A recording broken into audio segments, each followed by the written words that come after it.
Тэнгэрт од дэлбэрхийг харна гэдэг тийм ч олон хүнд заяах завшаан биш. Тэгвэл тун удахгүй буюу бүр энэ жилдээ багтаад нэг од дэлбэрч магадгүй байна. Харин үүнийг та бүр нүдэрээ харах боломжтой. Заавал телескоп шаардлагагүй. Энэ удаад Betelgeuse биш. Betelgeuse-ийн тухай бид өмнө ярьсан шүү дээ. Мөн суперновагийн талаар. Энэ удаад бид арай өөр зүйлийн тухай ярина. Betelgeuse-ийн суперноваг бодвол бидэнд харагдах магадлал арай өндөр хувилбар. Тэр бол нова. Нэрнээс нь ойлгож болохчлон энэ нь тийм ч супер биш. Суперноватай харьцуулбал.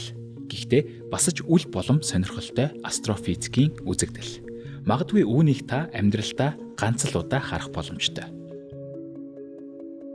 Ойролцоогоор 800 жилийн өмнө буюу 1217 онд Corona Borealis буюу орчуулбал умард титэм хэмээх одны ордын зүг харж байсан хүмүүс маш сонирхолтой нэгэн тэнгэрийн үзэгдлийн гэрч болжээ. Энгийн үед барагтаа харагддаггүй нэгэн од гинэт огцом тод гэрэлтэж хэд хоногийн дараа буцаад хэвийн байдалд орсон байна. Хачирхалтай нь эдгээр хүмүүс энэ үзэгдлийг харсан хамгийн сүүлчийнх нь биш байв. Энэ үзэгдэл тодорхой давтамжтайгаар ойролцоогоор 80 жилийн давтамжтайгаар дахин үзэгджээ. Тэмдэглэлийг харвал 1787, 1866, 1946 онуудад яг ижилхэн газартаа давтагдсан байна. Одоо оронд T Coronae Borealis хэмээн тэмдэглэгдсэн энэхүү одыг эрдэмтэд Blaze Star буюу бадрах од хэмээн очилжээ. Энэхүү одны дараагийн бадрах мөчлөгийг харин 2024 он буюу энэ жил хэмээн таамаглаад байгаа юм байна. Тэгвэл энд юу болоод байна? Яаж нэг од дахин дэлбэрээд байна вэ? Энэ супернова байж болох уу?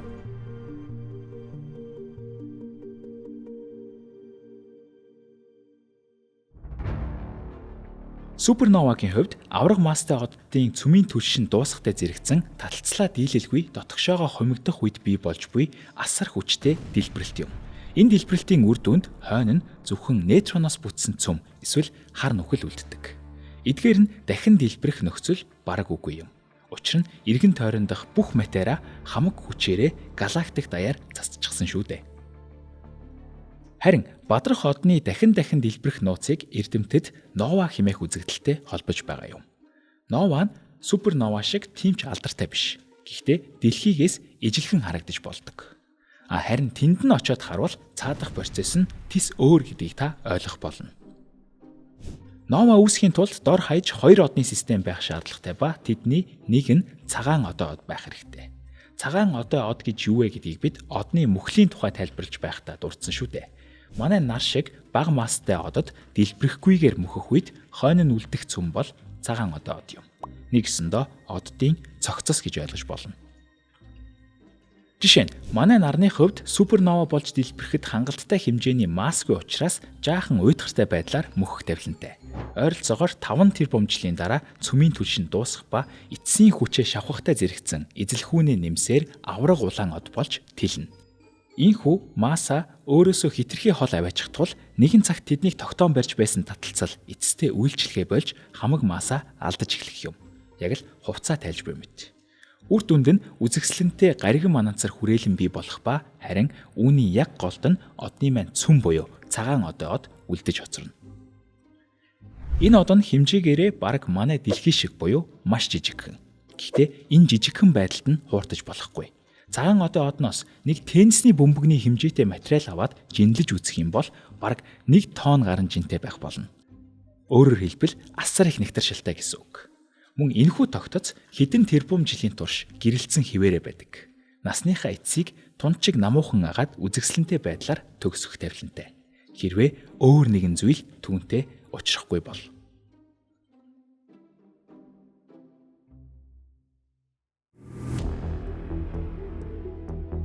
Цагаан одоо од хэдийгээр жижигч гэсэн бага орон зайд их хэмжээний матери буюу бодис багтаасан учраас таталцал ихтэй.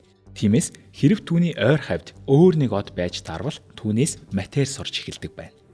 Ийхүү хэдэн 100 мянган жилийн турш яг л тоос сорогч мэт материйг цуглуулах явцад түүний эргэн тойронд нь тоос манцар бүхий диск үүсдэг. Энэхүү дискнээс цагаан одоо од руу хамгийн хөнгөн элемент болох ус төрөгчийн урсгал үргэлжид явагдана. Үр дүнд нь цагаан одоо одыг бүрхээд ус төрөгчийн давхрах бий болдог. Ус төрөгч нь юу билээ? Одны цөмдөх хамгийн анхан шатны түлш шүү дээ. Ердийн нөхцөлд одны цөмд үүсэх асар их даралтын нөлөөнд ус төрөгчийн атомууд хоорондоо нийлж үр дүнд нь асар их энерги ялгардаг. Үүнийг цөмийн нэгдэх урвал гэнэ. Одод яагаад байнга халуун бас гэрэлтэй байдгийн шалтгаан нь товчхондоо энэ юм.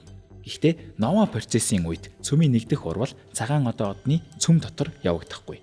Гадна талд нь явагддаг. Одны таталцал нөгөө шинээр үүссэн ус төрөгчийн давхархыг өөрлөгөө асар хүчтэй даралтаар шахаж эхэлдэг ба ийхүү тохирох нөхцөл нь бүрдэх төдийд ус төрөгчийн атомууд хоорондоо нийлж цөмийн нэгдэх урвал явагдаж эхэлдэг. Харин урвал явагдах бүрийд хүчтэй дэлбэрэлт бий болдог байна. Зарим системүүдэд авраг улаан од нь цагаан одоо одтой материал алдсан хэвээрээ байх бөгөөд ийхүү тодорхой давтамжтай дэлбэрэлтүүд байнгад үргэлжилдэг аж. Одоо орон судлалд үүнийг recurrent буюу давтагдах нова гэж нэрлэдэг. Бидний гол баатар болох T Coronae borealis бол энэ төрлийн нова юм. Яг л өмнө бидний ярьсан нарны жишээ шиг. Хажууд нь байгаа нэгэн од авраг улаан од болж хувиран тэлэх явцдаа өөрийн масса цагаан одоо одод алдаж үр дүнд нь иймэрхүү давтагдах нова бий болжээ. Биднээс ойролцоогоор 3000 гэрлийн жилийн зайд Corona borealis одны ордод байрлах энэхүү новаг хамгийн сүүлд 1946 онд дэлбэрсэн гэж одоо орончид тэмдэглэжээ. Тухайн үеийн өгөгдлүүдийг судлахад дэлбэрэлтийн өмнөх жил нь тодорхой хэмжээнд гэрэлтсэн буурсан болох нь ажиглагдсан байна. Энэхүү өгөгдлөөр суйрлан дараагийн дэлбэрэлт нь хизээ болохыг таамаглаж болно. Харин тэр нь энэ онд яг өнөөдрөөс 9 сар хүртэлх хугацааны дотор ажиглагдах төлөвтэй байгаа юм байна. Өөрөөр хэлбэл одоо бараг та гараад тэнгэр рүү харвал түүнийг олж харах аз тохиогч юм билүү. Хаашаа харах вэ гэвэл умард титэм ордны зүгт.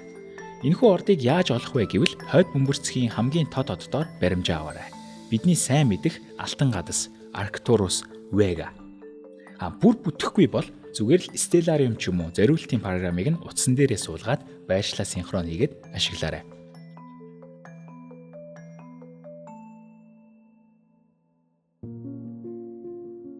За тэгвэл хамгийн чухал асуулт. Энэхүү нова хэр тод харагдах вэ? Энгийнүүдээр харагдах уу? Харагдах нь харагдан. Гэхдээ хэр тод вэ гэдэг дээр тодорхой хариулт өгөх хэрэгтэй болов уу? Энгийн үед энэ хос одны системийн үзэгдэх хэмжээ нь 11-ч. Үзэгдэх хэмжээ гэдэг нь тухайн биетийн гэрэлтсэн хүний нүдэнд хэр тод үзэгдэх вэ гэдгийг илэрхийлэх нэг юм. Жишээ нь 10 бол энгийнүүдээр хизээж харагдахгүй гэсэн үг. Энэ хэмжигдэхүүн багасах тусам гэрэлтэц тодорно. Шөнийн тэнгэрт тэргэл сар хамгийн тод гэрэлтдэг шүү дээ. Тэгвэл түүний үзэгдэх хэмжээ нь хасах 12.7 юм. Харин бидний нүд 5.1-ээс илүүг харж чаддаггүй. Харин энэхүү нова нь хамгийн тоддоо 2.1-д хүрнэ гэж байгаа. Энэ нь алтан газтай яг ижил хэмжээний тод харагдана гэсэн үг. Гэхдээ нэг зүйлийг мартаж болохгүй. Алтан газс бол хойд бөмбөрцгийн хамгийн тод од биш. Эхний 20-доо ч орохгүй. Харин түрүүнд дурдсан Arcturus болон Vega нар одоогийн байдлаар хамгийн тод нь байна. Тэгэхээр энэхүү нова өнөө маргааштай үзэгдлээч гэсэн шөнийн тэнгэрт төдийлөн анхаарал татахуйц гэрэлтэц үзүүлж чадахгүй. Гэхдээ ядаж та үүнийг энгийн нэг од биш, энэ бол нова гэдгийг мэдэж байгаа цагт таны хувьд үүнийг ажигласны үнц нь өснө гэж найдаж байна. Хэрв аз таарч түүнийг та ажиглаж таарвал дэлхий дээр байгаа бусад бүх одоорон сонирхогчтой хамт хараага нэг зүгт чилээх болно. Урт цагт манай нар шиг оршин байж байгаад мөксөн нэгэн одны цогцос эргээд ам орох гэж хичээж буйг нь нүдэрээ харах боломж. ертөнцийн бидэнд бэлгэлж буй гайхалтай баримт. Тэгэхээр энэ завшаан яг хизээ тохиолдохыг тодорхой хэлж чадахгүй ч дэлбэрсний дараа харин 1-2 өдөр гэрэлтцээ хадгалан байна гэдгийг дуулгая. Тэгэхээр анзаарахгүй алдчихгүй гэдэгт санаа зовхгүй байж болно гэсэн үг. Бид ч бас танд цаг алдалгүй мэдээг нь хүргэх болно. Тиймээс сувгийн хонхыг асаагаарай гэж зөвлөе. Өрн дулаан орж байгаатай холбогдуулан бид ээлжид одоо орны аяллаач удахгүй зарлах байх шүү. Мэдээлэлээс хоцрохгүй тулд YouTube-ийн community хэсгийг хаяадаа нэг шалгаж байгаарай. Баярлалаа.